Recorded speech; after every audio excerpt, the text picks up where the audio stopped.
اعوذ باللہ من الشیطان الرجیم بسم اللہ الرحمن الرحیم فلما جاء امرنا نجینا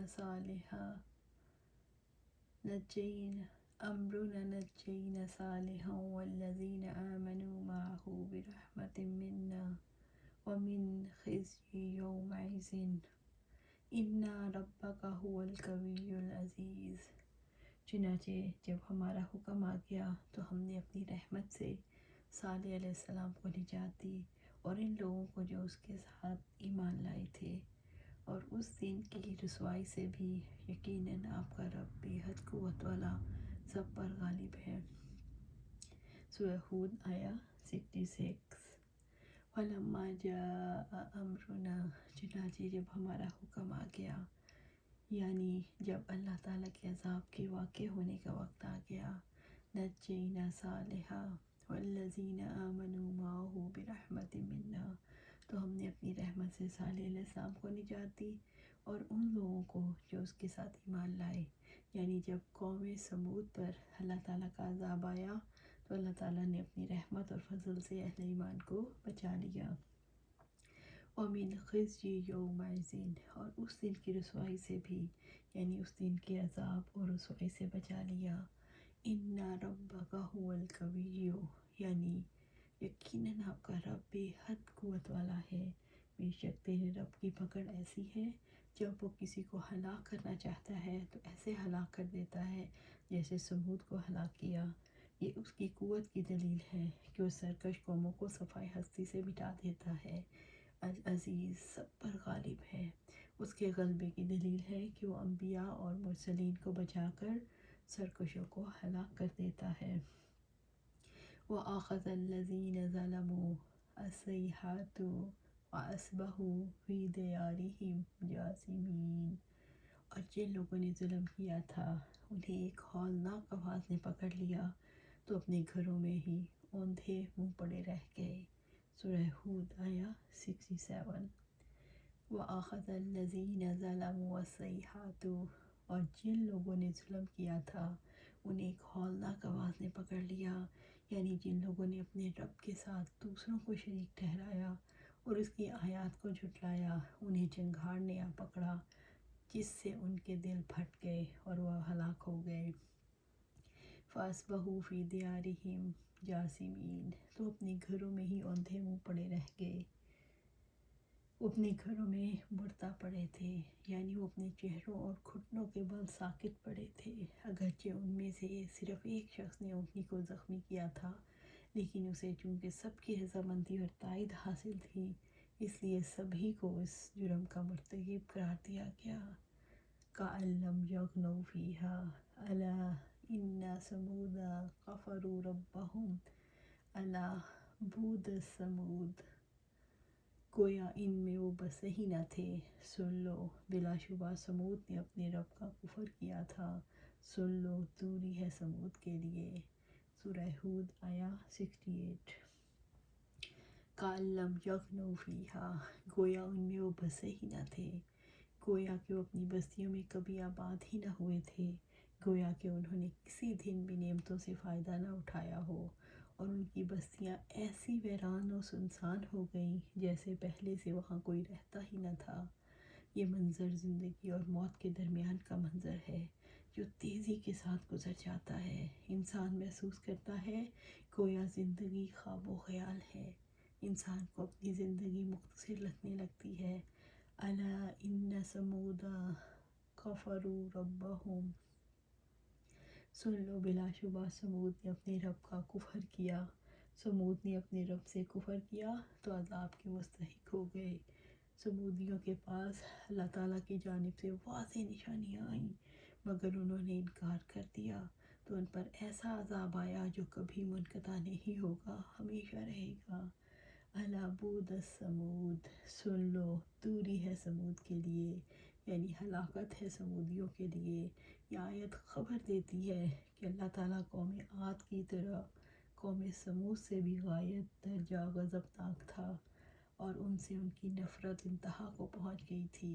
اللہ تعالیٰ نے ہمیشہ کے لیے ان پر لعنت اور بربادی مسلط کر دی۔ عبداللہ بن عمر رضی اللہ تعالیٰ عنہ نے بیان کیا کہ آپ صلی اللہ علیہ وآلہ وسلم نے فرمایا، جب تمہیں ان لوگوں کی بستی سے گزرنا پڑے جنہوں نے اپنی جانوں پر ظلم کیا تو روتے ہوئے گزرو، کہیں تمہیں بھی وہ عذاب نہ پکڑے جس میں یہ ظالم لوگ گرفتار کیے گئے۔ آپ صلی اللہ علیہ وآلہ وسلم نے جب سمود کی بستی میں غزوہ تبوک کے لیے جاتے ہوئے پڑاؤ کیا تو آپ صلی اللہ علیہ وآلہ وسلم نے صحابہ کو فرمایا، یہاں کے کنویں کا پانی نہ پینا اور اپنے برتنوں میں ساتھ لینا۔ صحابہ نے عرض کیا، ہم نے تو اس سے اپنا آٹا بھی گوندھ لیا ہے اور پانی بھی اپنے برتنوں میں رکھ لیا ہے۔ تو آپ صلی اللہ علیہ وسلم نے انہیں حکم دیا کہ گوندا ہوا آٹا پھینک دیا جائے۔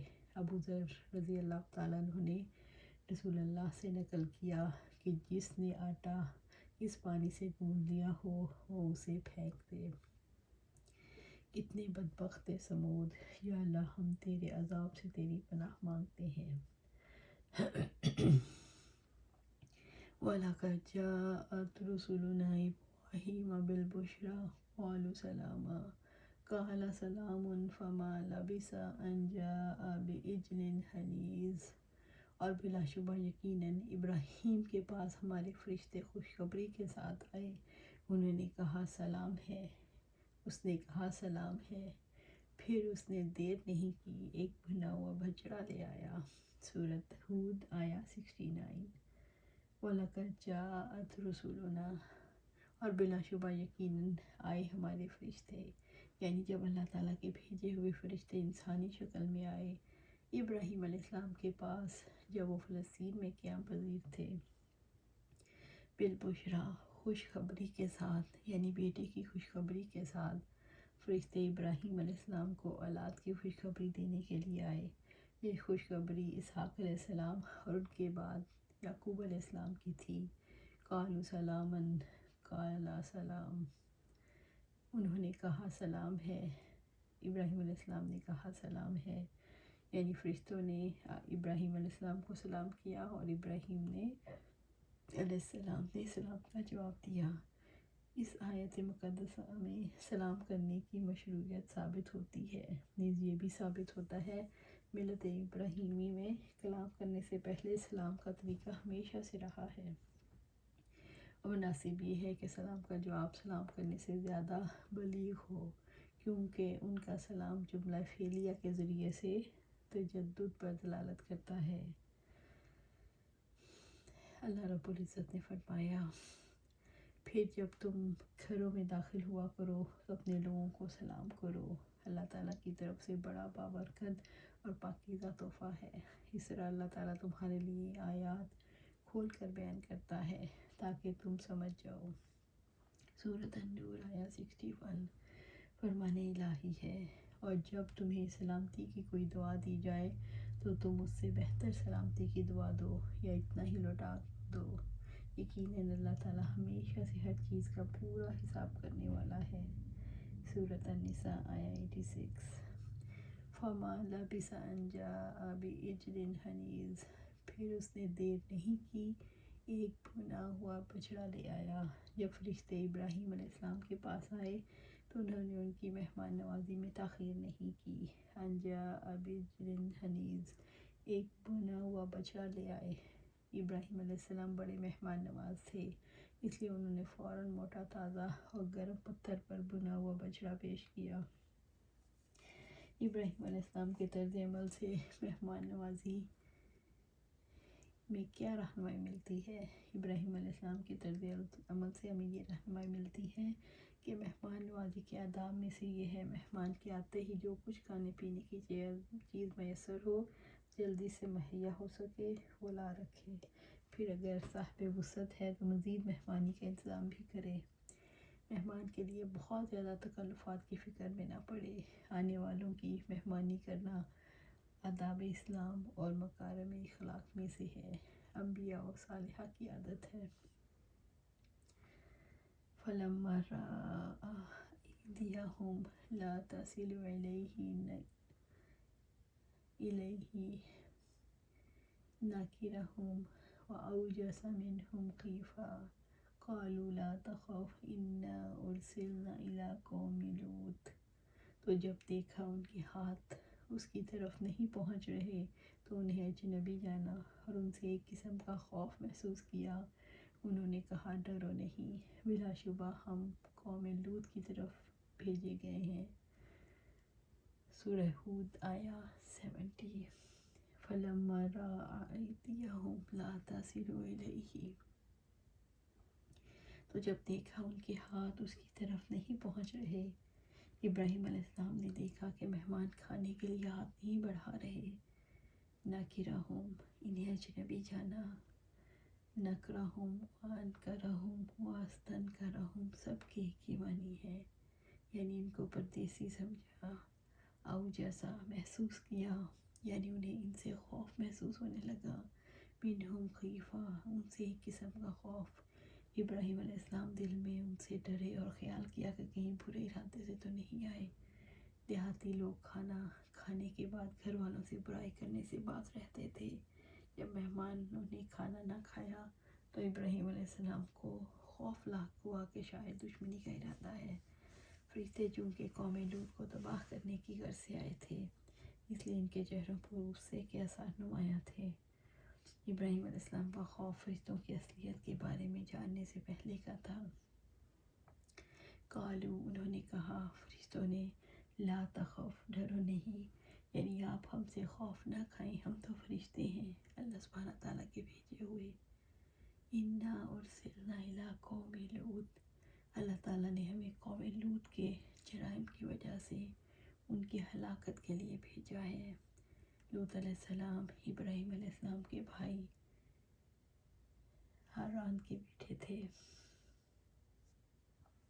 وامرأتہ قائمۃ فضحکت وبشرناہا باسحاق ومن وراء اسحاق یعقوب.